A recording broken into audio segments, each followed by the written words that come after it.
Now, when Jesus is on the cross and he hangs on the cross with those nail-pierced hands, and he cries out on the cross, "It is finished, tetelestai." He was actually saying, the debt of your sin is fully paid. The judgment for your sin was fully served. And then he was saying this, and this is my favorite one. It was a battle cry that he was actually saying, and the Bible talks about it in Colossians, and he says he defeated principalities and powers and rulers. He disarmed them, and he accomplished this on their behalf. And he would actually be like he was saying that I am the serpent crusher, and I trampled on the head of the serpent on your behalf, and I defeated him on your behalf. And that because of all of this, I don't know about you, but finished. I like sometimes when I watch a movie or a series, I like to, I can't wait till the end. I don't know if you are also like that. And that's why they created something, they call it binge. You binge a series. And you watch it until it is finished. I was just watching David. I don't know how many of you have seen The House of David. And it's a very powerful series as well. And you struggle to wait till the end because you want to see the ending of the story. You want to see the good part. But what we don't always realize is that there's a story that builds up. And it's the same, sometimes I think we do that with the crucifixion and the resurrection of Jesus Christ. Sometimes on a Friday, on a Good Friday, we want to skip past Good Friday because that's the not so good part. And we want to rush to Sunday, the good part where Jesus is raised from the dead. But what we must understand is that there's meaning in both the crucifixion and the resurrection of Jesus. There's meaning in both. And I think it's difficult for us because a lot of times Good Friday is not a celebration. Good Friday is not a time of celebration. It's actually what Good Friday is it's a remembrance. It is a time where we remember. Because there was no fireworks that night. When Jesus was crucified, there was no fireworks. There were no victory songs. There wasn't even an empty tomb yet. You see, it was a time of suffering for Jesus. And I think what Good Friday actually does is that it forces us to slow down. It forces us to slow down and to sit with the weight of the cost of what Jesus went through. And I want to say this to you this morning. It cost Jesus everything. I don't think we realize what it really cost him, but it cost him everything. And as we celebrate Good Friday, we face the cost before we celebrate the victory. And we have to look at the cost because before Sunday morning, there was Friday afternoon. Before resurrection, there was crucifixion. And on that day, the sky darkened and the earth seemed actually that it held its breath. And Jesus spoke these three words. And that's also the title of the message that I want to share with you this morning. He spoke these three words and he changed history and he changed everything. And the three words this: it is finished. And Good Friday, and this is what I want you to hear this morning. Good Friday reminds us that before there was a victory, there was a cost. There was a cost. And this morning, I don't want us to, we've heard those three words so many times. It is finished. But I don't want us to rush past those three words this morning. I want us to really sit under those words and understand what they truly mean. And this is what I want to share with you this morning. So, because until we can actually understand Good Friday, we don't really understand Easter weekend. We don't really understand what it all means. And I believe that Good Friday matters because it actually speaks directly to what we experience as people. I don't know if you've ever noticed this, but always before there's a victory, there's a fight. Always before there's dominion, you have to go through something. There's always a battle. There's always a valley before there's a mountaintop. And this is why I believe the crucifixion and the resurrection of Jesus speaks to both those things. But before we do that, let's go into Scripture and let's look at what happened to Jesus. And I want us to read it, and it is a bit of a long portion of Scripture, but I believe it's important that we once again just see what Jesus went through. And you can go read it at home as well. John 19, verse 1 to 30 explains it. So it says this. So then Pilate took Jesus and scourged him. So once again, we read so easily over that, but remember we said that means that it was the cat of nine tails. You know, that whip with the pieces of bone in it, and every time they would scourge Jesus, pieces of his flesh would be ripped out. And the Bible tells us that they scourged him so much that he didn't even look like a man anymore. See, that's what scourged means. Then verse 2. And the soldiers twisted a crown of thorns, the crown of thorns that Pastor Michael spoke about. And they actually say it was about this length, those thorns. And they beat it on his head, and those thorns would go into his head. And he started bleeding. And they put on a purple robe. In verse 3, then they said, Hail, King of the Jews. And they struck him with their hands, so they kept on beating him. Then verse 4, Pilate then went out again and said to them, and this was the reason why Pilate did this, is he brought him out because he thought if they saw how much he already suffered, they would let him go. But listen, they brought him out, and then he said this, that you may know that I find no fault in him. Verse 5, then Jesus came out wearing the crown of thorns and the purple robe, and Pilate said to him, Behold the man. Therefore, when the chief priests and the officers saw him, they cried out, saying, Crucify him, crucify him. Pilate said to them, You take him and crucify him, for I find no fault in him. You see, Pilate didn't actually want to do this. Then verse 7, the Jews answered him, We have a law, and according to our law he ought to die, because he made himself to be the Son of God. Verse 8, therefore when Pilate heard that saying, he was more afraid. Can you imagine that? I'm going to crucify this man who is the Son of God. And he went again into the praetorium and said to Jesus, Where are you from? But Jesus gave him no answer.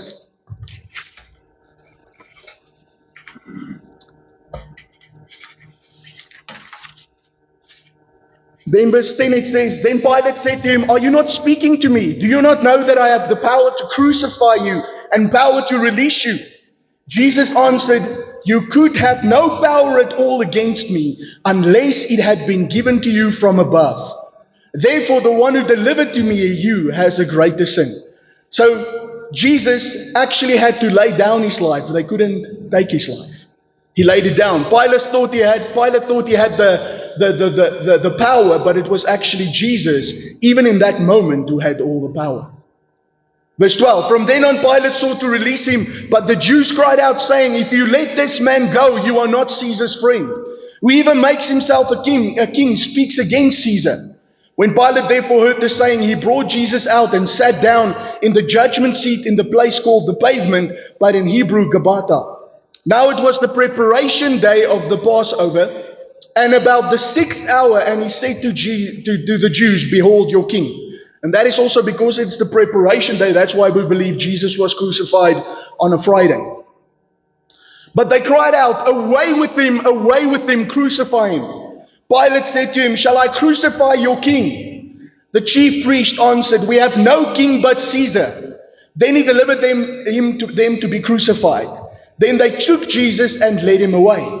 And he, bearing his cross, went out to the place of the skull, which is called in Hebrew Golgotha, where they crucified him and 2 others with him, one on the other side and Jesus in the center. Now Pilate wrote on the title and put it on the cross, and writing was Jesus of Nazareth, the King of the Jews. And I've preached about that before, but if you look at that, actually in the Hebrew, it's an abbreviation actually for Yud Hey Vav Hey, which is Yahweh, which is God's name. So actually, without realizing it, they wrote on the cross, they wrote God. Yud Hey Vav Hey, God's name. And that's why you see there the priest actually came and they said, do not write the King of the Jews. But he said, I am the King of, because he said, I am the King of the Jews. But Pilate answered, what I have written, I have written. You see, they saw the Yahweh and they thought that they don't want them to say that. But that is what Pilate said, it is written already. Then the soldiers, when they had crucified Jesus, took his garments and made 4 parts, to each soldier a part, and also tunic. Now the tunic was without seam, woven from the top in one piece. They said therefore among themselves, let us not tear it, but cast lots for it, who it shall be, that the scripture might be fulfilled.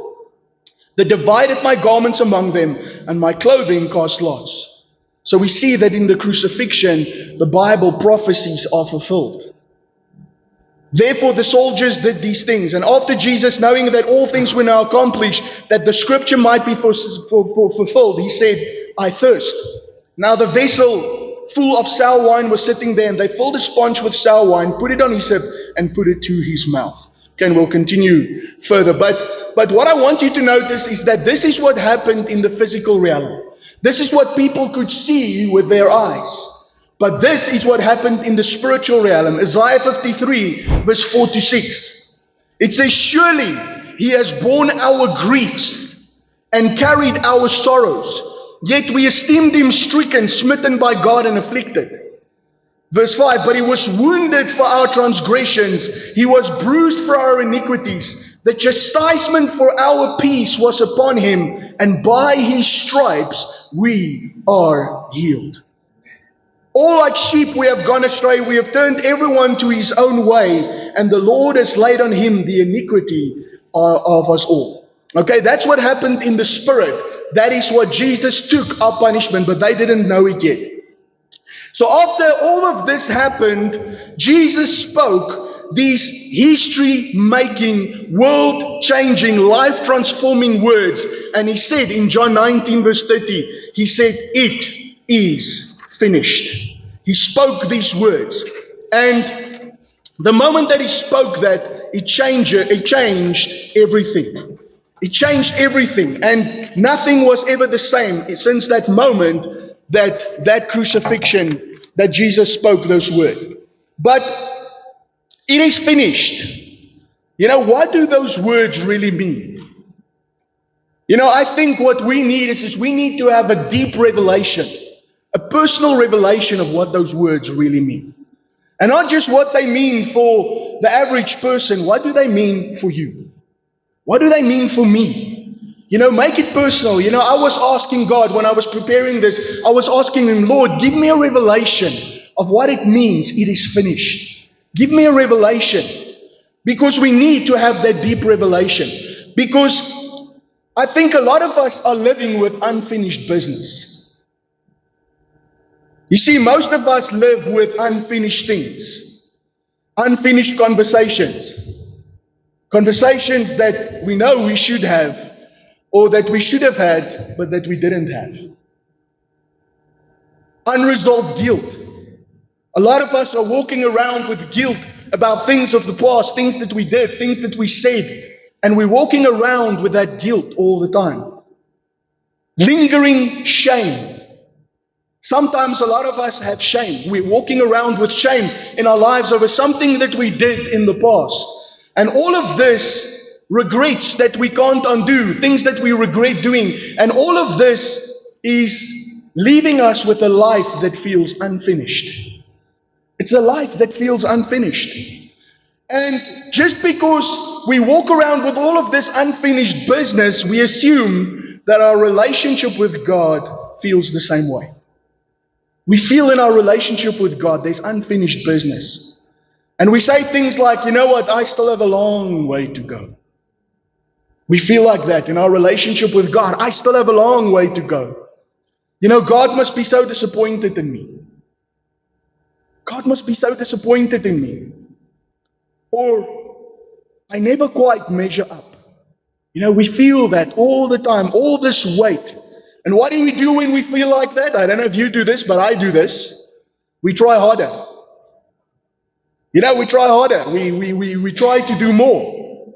You know, Lord, I know I made a mistake, but tomorrow I will pray 2 hours. Or I promise, Lord, I'll be in church on Sunday. And we promise to do better. And what do? We carry the weight. We carry all this weight with us. And it's the weight of unfinished things, the weight of unfinished conversations, the weight of unresolved guilt, the weight of shame, the weight of regrets.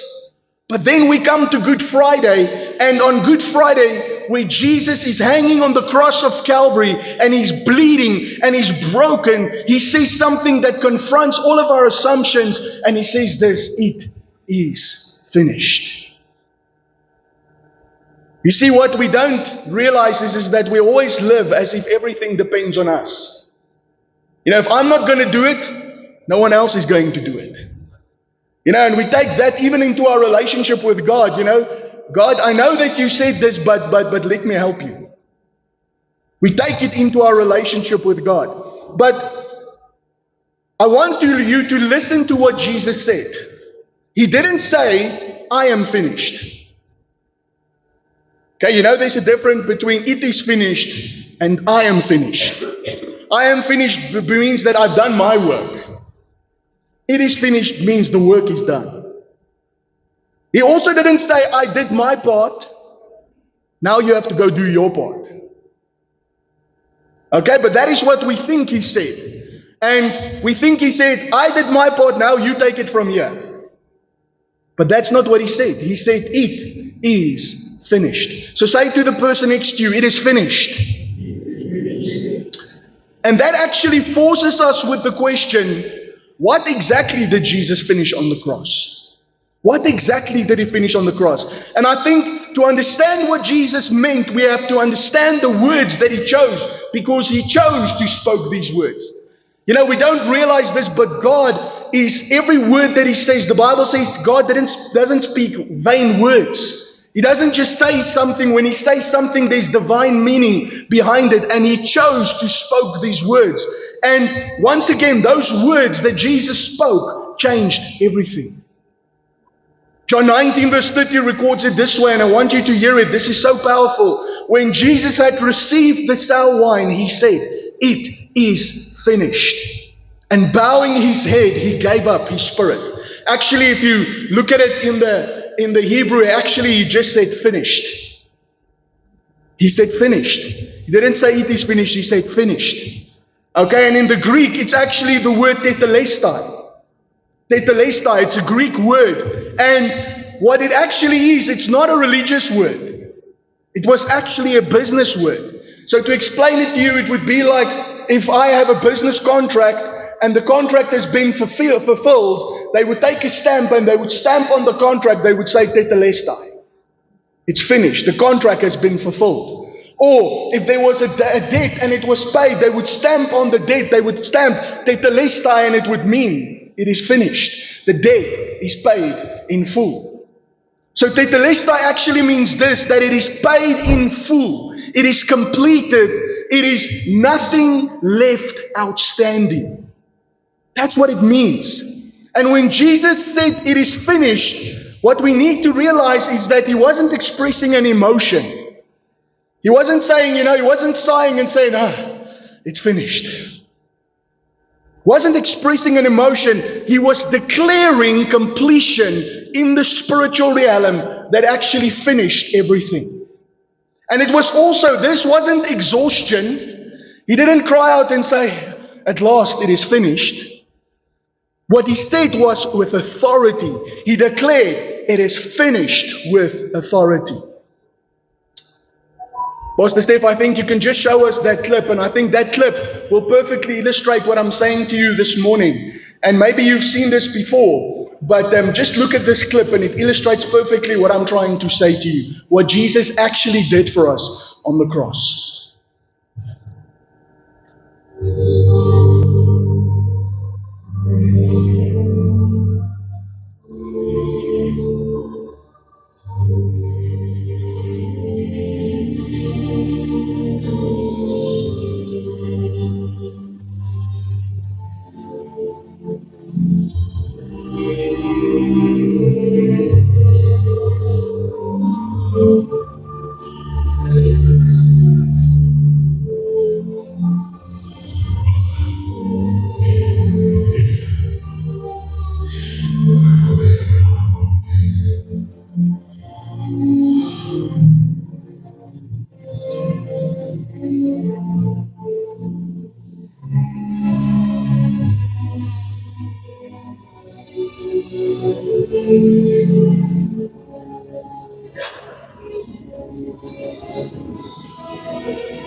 Amen. Let's give him praise for what he's done for us.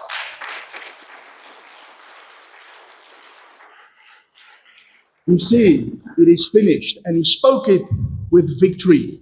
You see, and when we read the word gospel, the good news that we talk about, the Greek word for gospel actually is the Greek word evangelion.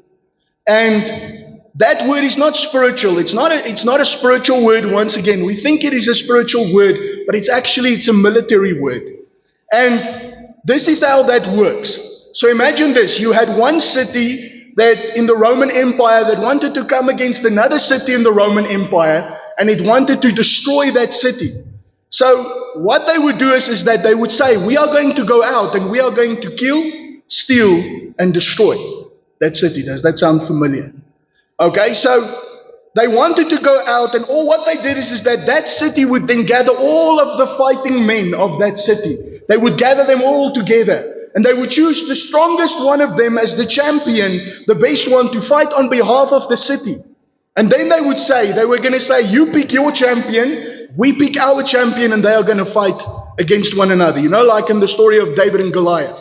Okay, they picked the champion.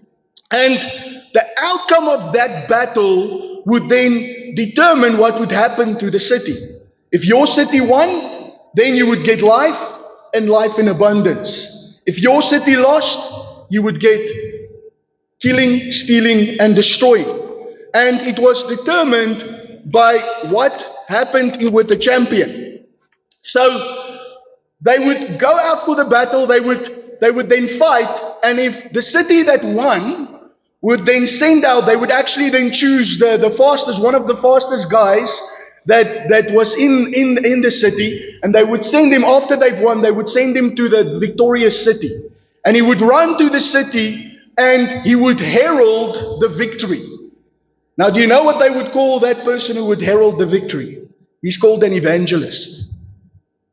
Okay? And they would actually be sitting waiting in suspense. The whole city is waiting in suspense. What is happening? What is happening? What is happening with this battle? And then one day, as the evangelist runs into the city, and on the top of the mountain, on the crest of the mountain, they see him coming. What would happen is that he would shout something from the top of that mountain. He would start shouting something. He would say, "It is finished. It is finished." He would shout, "Tetelestai." And the people of the city would know that they didn't have to do anything, but the champion has won the battle for them. And instead of being killed, stolen from, and destroyed, they would get life, and they would get it in abundance. Now, let's go back to Jesus. You know, when Jesus is on the cross and he hangs on the cross with those nail-pierced hands, and he cries out on the cross, "It is finished, tetelestai." He was actually saying, the debt of your sin is fully paid. The judgment for your sin was fully served. And then he was saying this, and this is my favorite one. It was a battle cry that he was actually saying, and the Bible talks about it in Colossians, and he says he defeated principalities and powers and rulers. He disarmed them, and he accomplished this on their behalf. And he would actually be like he was saying that I am the serpent crusher, and I trampled on the head of the serpent on your behalf, and I defeated him on your behalf. And that because of all of this, it is finished. And you know what happened? The devil actually got a PhD that day. And the PhD is not a doctorate, it's actually permanent head damage. Okay, and that is what he did. He defeated the enemy on our behalf. And it was so costly, but it was so essential that we need to know what he did. So there are three things that I'm just going to very quickly share with you. The first thing that he finished, that he paid, was the debt of sin. You see, sin is more than a mistake. Sometimes we think, I sinned, I made a mistake. But this is the thing about sin. Sin always demands payment. It always demands payment. It doesn't require intention. No, I didn't mean to do it. It doesn't demand effort. I'm going to try to do better. But it requires payment. Sin always requires payment. And in the old system in the Bible, it's very clear. The Old Testament said this very clear. It said life for life. It meant blood for blood. If I sinned, the punishment that I deserve is death. Finished. That is the punishment for sin. And the Bible tells us all of us have sinned and fall short of the glory of God. But on the cross, Jesus absorbed our guilt, our shame, our punishment. He absorbed it on him. And Isaiah 53 verse 5 says that. But he was wounded for our transgressions. He was bruised for our iniquities. The chastisement for our peace, our shalom, our nothing missing, nothing broken, nothing lacking, was upon him. And by his stripes, we are healed. You see, and this is what we need to realize. You don't work off sin. Jesus paid for it in full. You can't work off your sin. No amount of good works that you do can be enough payment for your sin.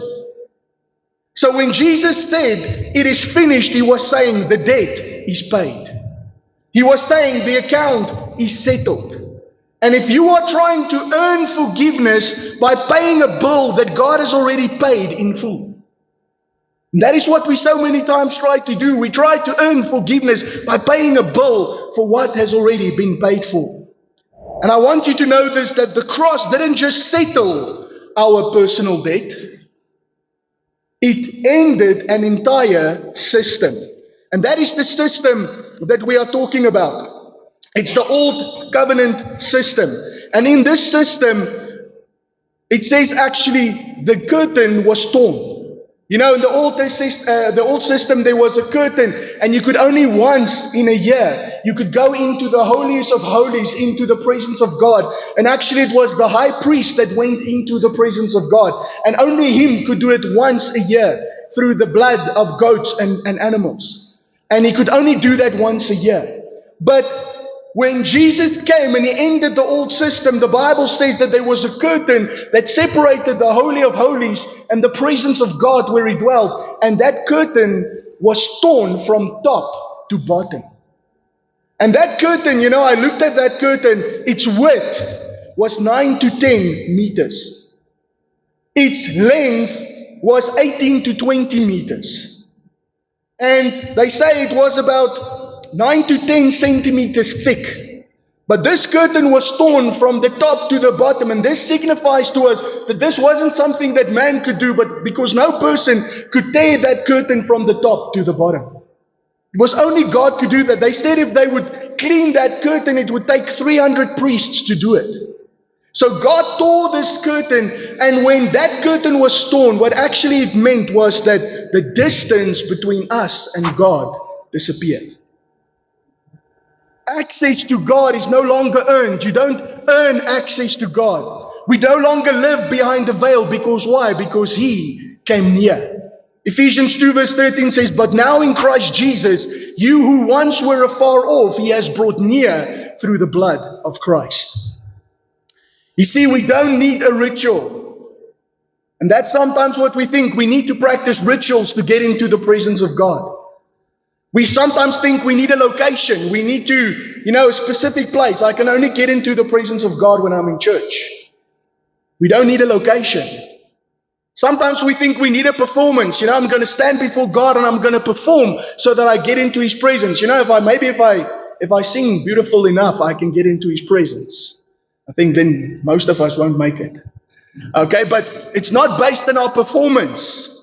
What we needed was a Savior, and Jesus came and He finished the work. And because of that, we have access to the presence of God.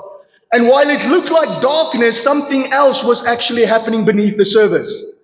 The devil thought he won, but actually, once again, he was defeated. And what was finished was the power of the enemy.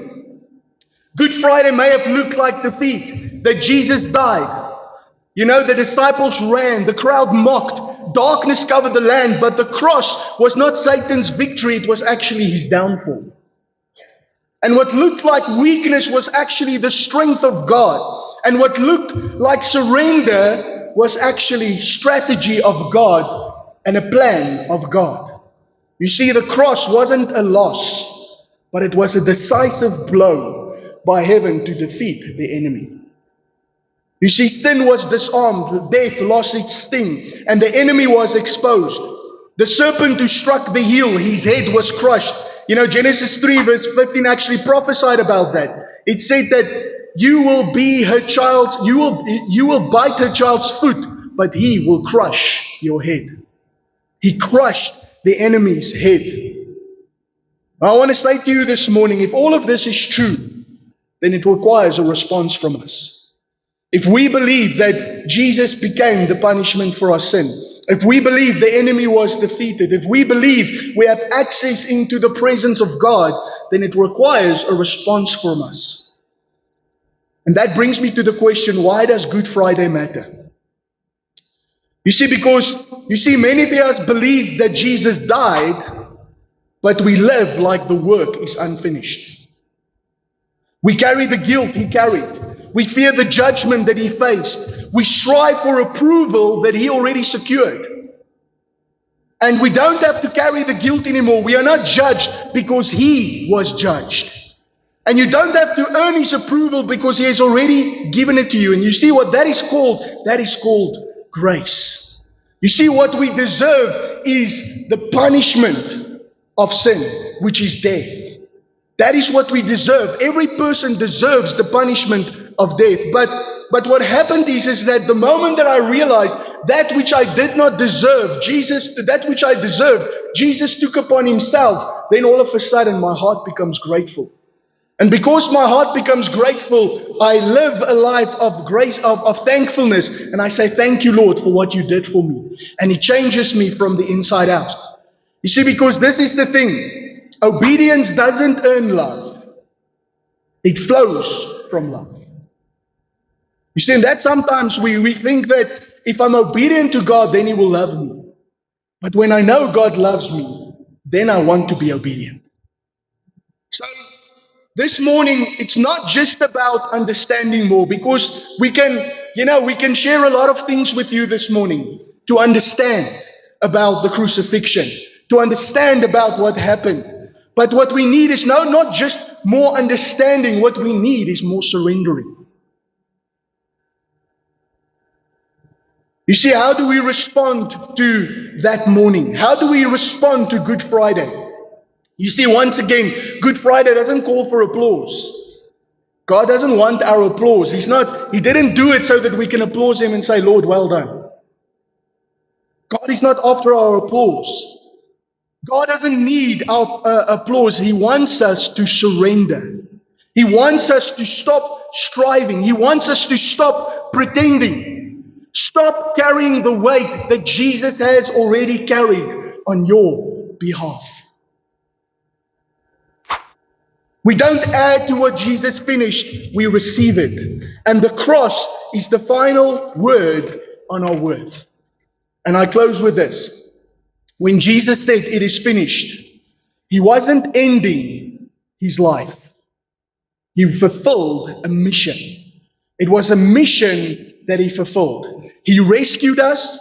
He redeemed us. He restored us. And this morning, I don't want us to just rush to Sunday. Don't just rush to Sunday to the resurrection, but remain at the cross. Go sit at the feet of the cross, because we remember that before hope, there was the sacrifice of Jesus. Before victory, there had to be a surrender to the plan of God. Surrender. And this is what I want to encourage you this morning. Surrender to what He has done. Receive it in your life. Receive the life and the abundance that He paid for you with His precious blood. Receive His sacrifice. And not someone else. You receive it for yourself personally, because He paid for it. Because nothing was left undone. Nothing was left undone. So there's nothing left for you to prove this morning. And from the cross, Jesus spoke this final word, and He said, it is finished. So this morning, let us remember what He did. Let us receive what He did. And let us rest in what He did. Let's pray.